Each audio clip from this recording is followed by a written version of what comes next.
جتنی دیر پڑھنا ہے فضیلت اہل بیت پڑھنا ہے. ایک بندہ سنے، 1,00,000 بندہ سنے، اپنے بیان کو معصومین کی فضیلت پر ہی رکھا ہے اور اسی پر رکھنا ہے. بولیں گے تو لطف آئے گا. بلال نے کعبہ کی چھت سے کب خطاب کیا؟ جب مکہ فتح ہوا. رسول نے بلال کو بلا کر کہا بلال آج مکہ فتح ہو گیا، لہٰذا اسلام کی فتح کا اعلان کرو اذان دے کر. تھوڑا سا اور جلدی کیجیے گا، تھوڑا سا اور جلدی کیجیے گا. آج اسلام کی فتح کا اعلان کرو اذان دے کر. یعنی اسلام کی فتح کا اعلان ہے اذان. یعنی جہاں اذان ہو سمجھ لو یہ اسلام کی فتح کا اعلان ہے.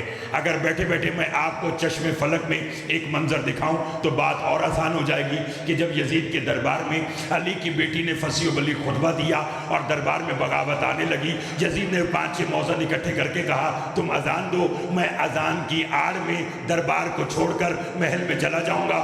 موذن کے لبوں پہ اللہ اکبر آیا، یزید نے قدم تیز کیے. موذن کے لبوں پہ اشہد ان لا الہ الا اللہ آیا، اس نے قدم اور تیز کیے. ابھی اس کا ایک قدم دربار، ایک قدم محل میں تھا. یا موذن کے لبوں پہ آیا اشہد ان محمد رسول اللہ. یا زنجیروں میں جکڑے ہوئے سید سجاد نے سر اٹھایا، فرمایا یزید بھاگتا کہاں ہے؟ اپنی شکست کا اعلان تو سن جا، بتا کے تو جا محمد تیرا نانا ہے کہ میرا. توجہ ہے آپ صاحب، مل کے حیدری. گھبرائے ہوئے تو نہیں آپ صاحب؟ مولا آپ کو آباد و شاد رکھے. آئیے ایک صلوات اور باواز بلند پڑھیے گا. توجہ ہے آپ صاحب محترم؟ بسم اللہ.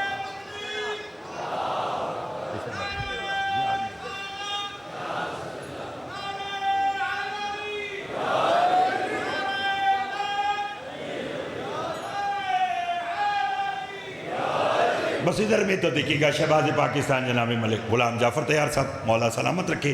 اب بات میری اور مزید آسان ہو جائے گی. گھبرائے ہوئے تو نہیں ہیں؟ کیا کہا؟ بلال اذان دو تاکہ اسلام کی فتح کا، سب بولو، نہیں سب بولیں گے تو لطف آئے گا، اعلان ہو جائے. بلال رسول کا حکم پاتے اذان شروع کرنے لگے. رسول نے کہا رکو، آج تمہارے عہدے میں ترقی کرتا ہوں، اذان کعبہ کی چھت پہ جا کر دو. یہیں پر تو میں نے دیکھنا ہے کہ منڈی بہودین پھالیا رجوا کہاں کے چہرے مجھے نظر آ رہے ہیں، بلکہ پورے پنجاب کی نمائندگی ہوئی ہے. میں دیکھنا کہ کون کتنا بولے گا. بلال رسول کا حکم پا کر اذان دینے کے لیے کعبہ کی چھت پر آئے. دکھ لگے گا اس بندے پر جو بات سمجھ کے نہ بولا. بلال آئے اور کھڑے ہو گئے. رسول نے کہا بلال اذان دو. کہنے کا سرکار ایک مشکل آ گئی. رسول نے کہا کیسی مشکل آئی؟ فرمایا جب میں اذان دیتا تھا زمین پہ کھڑے ہو کر تو میرا رخ ہوتا تھا کعبہ کی طرف، آج ہوں میں کعبہ کی چھت پر، تو اذان کس کی طرف رخ کر کے دوں؟ پھر بولیے گا اذان کس کی طرف رخ کر کے دوں؟ نبی نے کہا یہی تو بلال تیری آج ذہانت کا امتحان ہے. سرکار کیسا امتحان؟ کہ مجھ سمیت ہم سب یہاں موجود ہیں، تیرا جس کی طرف جی چاہے رک کر کے اذان دے، اللہ تیری اذان کو قبول کرے گا. مجھے خبر نہیں کہ رجوع کی بارگاہ میں کون رہ جائے گا اور بغیر ویزے پاسپورٹ کے نجف کون جانا چاہتا ہے. جو جانا چاہتا ہے شہ پر مودت جھاڑے، میں اسے اڑا کر لے جانے کے لیے تیار ہوں. بلال نے پورے بیت اللہ میں نگاہ کو دوڑایا تو نبی سے 2 قدم پیچھے ابو طالب کے خون کی شرافت، مسجد کا نمازی، تلوار کا شاہکار، میدہ کا غازی، حسنین کا بابا، جبرائیل کا استاد، قرآن کا ساتھی، زمین کا باپ، میرے اور آپ کا علی مولا کھڑا تھا. بلال نے چہرہ علی کی طرف کیا، ہاتھ کانوں پہ لایا، اللہ اکبر، چہرہ علی کا، اللہ اکبر، چہرہ علی کا، اشہد ان لا الہ الا اللہ، چہرہ علی کا، اشہد ان محمد رسول اللہ، چہرہ علی کا. بلال اذان کہہ کر زمین پر آئے. پاس بیٹھنے والوں کا بلال، جب نبی نے کہا تھا جس کی طرف جی چاہے رک کر کے اذان دے، تجھے چاہیے تھا نبی کو دیکھ کے اذان دیتا، یہ تو نے علی کو دیکھ کے اذان کیوں دی؟ بلال نے کہا چپ، حبشی سمجھ کے پاگل سمجھا ہے، جس کا گھر تھا اسی کا چرچا تھا.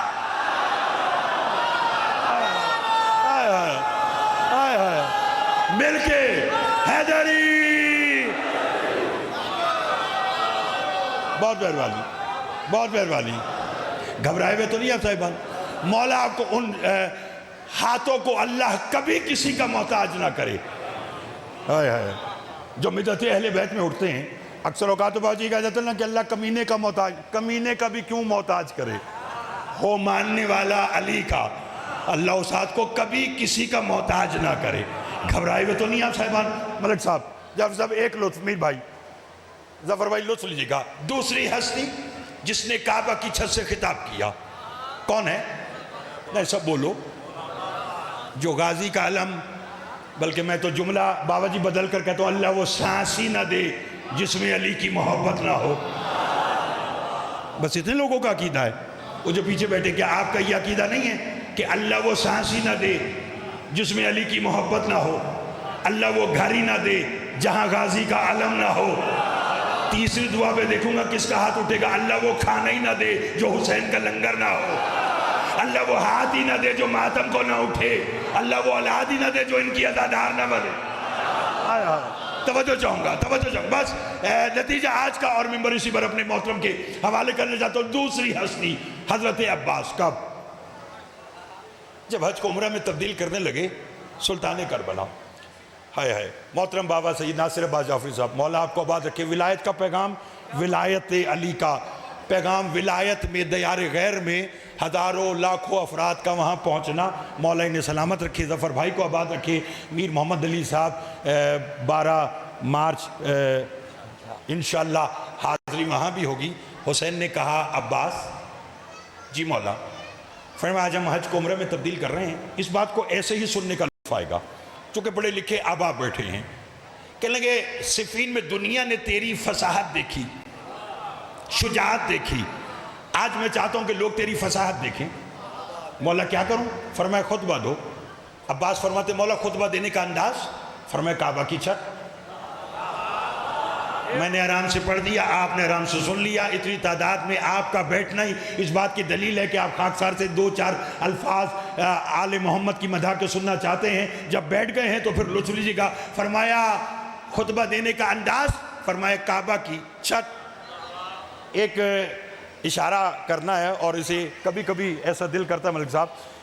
سرکار وفا فرماتے مولا میں خطبہ دوں اگر کعبہ کی چھت پر تو یہ کیسے ممکن ہے؟ حسین نے کہا کیوں؟ کہ مولا میں کعبہ کی چھت پر ہوں تو میں وہاں تو یہاں. اگر یہ انداز پہلے سن رکھا ہو تو نہ بولیے گا، اور اگر پہلی بار سماعت کرے تو پھر حق نہ رکھے گا. فرمایا میں وہاں آپ یہاں، یہ ممکن کیسے؟ حسین نے کہا ممکن ہے. فرمایا کیسے؟ فرمایا میں اس دور کا محمد ہوں، تو اس دور کا علی ہے.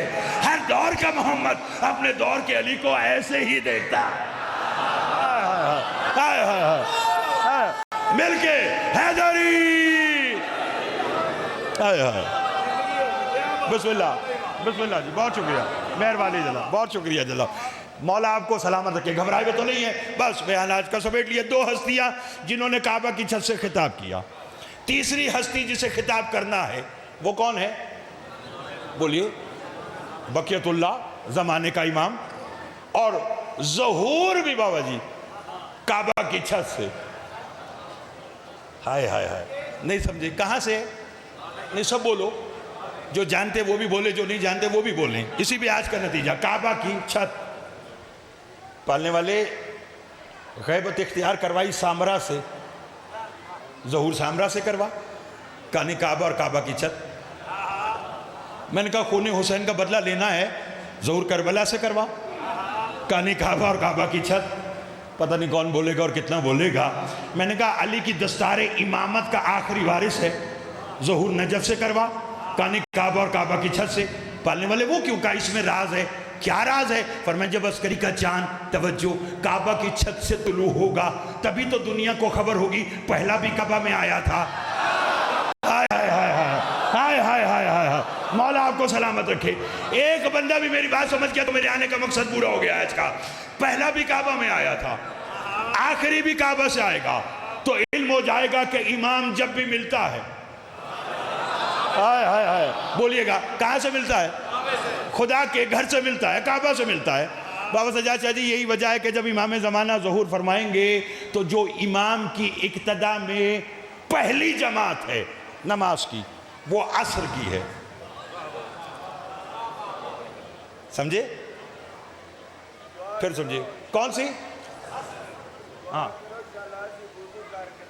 یقیناً یقیناً یقیناً. اچھا ناظم ممبر ہے کہنے کے دعا کرے کہ ہم وضو کر کے بیٹھے ہو کہ جب امام ہمیں آواز دے اور ہم چلے جائیں.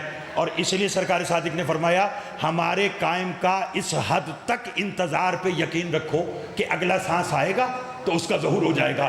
سائل نے کہا مولا ایسے یقین رکھنے کا انعام کیا ہوگا؟ فرمایا جس نے ایسا انتظار کیا پھر جب قائم کعبہ کی چھت سے ندا دے گا، ایک گھر میں قدم ہوگا تو دوسرا کعبہ میں ہوگا۔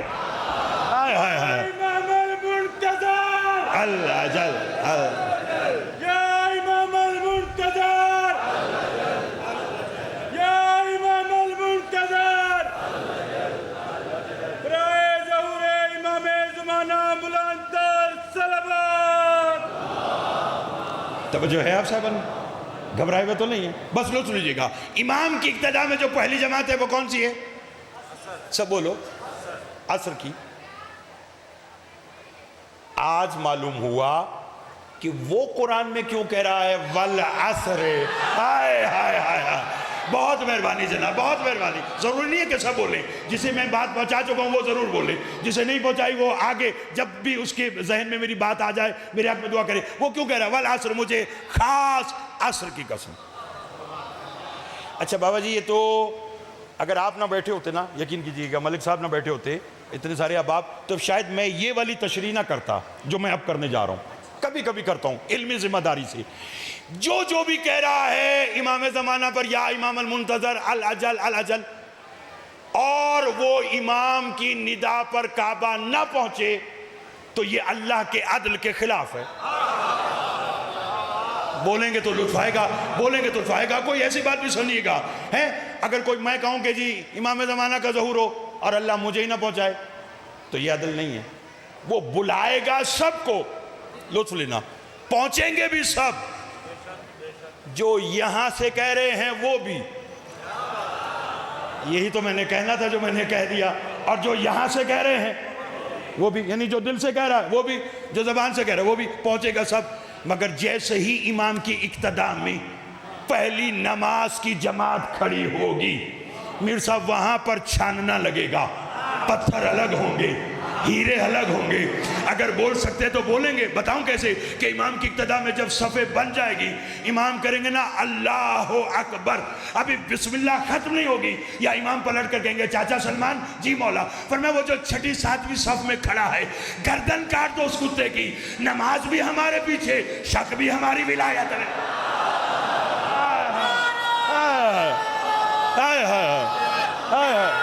حیدری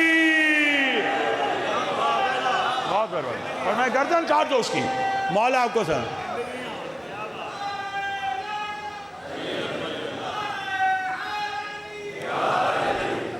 توجہ فرمائی، فرمایا اس کی گردن کاٹ دو، نماز بھی ہمارے پیچھے اور شک بھی ہماری ولایت میں۔ تو یہ وقت ہے ابھی کہ ان کی ولایت میں شک نہ کیجئے، انہیں مانیے، انہیں سوچئے نہیں۔ جس نے مانا سلمان بنا، جس نے سوچا وہ شیطان بنا۔ ابھی بس یہیں پر آج کی گفتگو ختم۔ ملک صاحب متعدد بار، محترم جناب ناصر جعفری صاحب، بابا سجاد شاہ صاحب، میں خود میر بھائی، ظفر بھائی، دیگر آپ میں سے بھی پتہ نہیں کتنے احباب بیٹھے ہوں گے۔ اگر میں ہاتھ کھڑے کرواؤں تو ایک جمع غفیر ہی ہوگا تقریباً، کہ جو میں اگر یہ کہوں کہ آپ میں سے کربلا کون کون گیا ہے تو کافی لوگوں کے ہاتھ اٹھ جائیں گے کہ جناب میں گیا ہوں۔ میری آج کی اس مجلس میں دعا ہے کہ جو گیا ہے وہ بار بار جائے، جو نہیں گیا وہ زندگی میں ایک بار ضرور جائے۔ کیوں جائے؟ میں موجودہ جو کربلا کا نقشہ ہے اس پر آج کا ایک جملہ، میرے سینئرز، میرے محترم بزرگ تشریف رکھتے ہیں، میں کبھی بھی اپنے محترم اور سینئرز کو زیادہ دیر ممبر پر نہیں بٹھاتا۔ ہمارا اور آپ کا تو کام ہی ذکر اہل بیت ہے، جہاں بھی ہو مولا آپ کو آباد رکھے۔ جملہ آج کا سنیے گا، جب تک دوبارہ نہیں آتا، یاد نہ رہا تو سمجھوں گا علی کی بیٹی نے اپنے بابا کا ممبر ہی نہیں دیا۔ لیکن جو گئے ہیں وہ تصور میں لائیں، جو نہیں گئے وہ بھی سوچیں کہ وہ بھی ایک لمحے اسی جگہ ہیں، موجودہ کربلا کے نقشے کے مطابق۔ جہاں نہر القمہ بہہ رہی ہے وہاں مقام ہے، مقام صاحب الزمان۔ وہاں سے 1 کلومیٹر کے فاصلے پر باب سدرہ سے قبر حسین علیہ السلام ہے، یعنی امام کا حرم تقریباً 1 کلومیٹر کے فاصلے پر ہے۔ پھر سننا، نہر القمہ، مقام صاحب الزمان، 1 کلومیٹر کے فاصلے پر قبر حسین علیہ السلام۔ ہر شب جمعہ، میں خود سید ہوں، میری بات پڑھنے والے بھی سید ہیں اور ان کے بعد پڑھنے والے مولا کے منظور نظر مدح خان ہیں. مجھے خبر نہیں ہے اگر یہ جملہ آج کا میں نے سمجھا دیا تو رونے کے لیے کافی ہوگا. ہر شب جمعہ میرا اور آپ کا زمانے کا امام نہر القمہ پر آتا ہے, مقام صاحب الزمان پر 2 رکعت نماز پڑھتا ہے, پھر اس مکان سے قبر حسین تک کوہنیوں کے بل چلتا ہے. بھئی یہی آج کا مصائب تھا جو میں نے پڑھ دیا. بس یہی ایک آج کا میں نے جملہ کہنا تھا. کوہنیوں کے بل چلتے ہیں امام اور ایک ہی لبوں پہ صدا ہوتی ہے, لبیک لبیک یا حسین, لبیک یا حسین, لبیک یا حسین. اللہ کرے اگلا جملہ میں سمجھا دوں. غیبت میں کسی نے میرے مولا سے سوال کیا, اگر رونا ہے تو میری طرف دیکھنا, کہنے لگا مولا یہ کون سی جگہ ہے جہاں آپ نماز پڑھتے ہیں؟ امام نے رو کے فرمایا یہ وہ جگہ ہے جہاں 10ویں کے دن میرے دادا نے زین چھوڑی تھی. اب اگر ماتم کرنا تو اگلا جملہ سمجھنا. سائل نے کہا مولا زین یہاں چھوڑی, دفن وہاں ہوا. امام نے رو کر فرمایا تبھی تو میں لہو روتا ہوں, تبھی تو یہاں سے وہاں تک کوہنیوں کے بل چلتا ہوں. 10ویں کے دن میرے دادا نے زین یہاں چھوڑی, یہاں سے وہاں تک باقی کا فاصلہ شمر نے میرے دادا کی زلفوں میں ہاتھ ڈالا, میرے دادا کو کھینچتا ہوا مقتل گالے گیا, جہاں میری دادی زہرا مقتل میں بال بکھرا کے کہہ رہی تھی حسین آجا, میں نے تیرا مقتل اپنے بالوں سے صاف کی.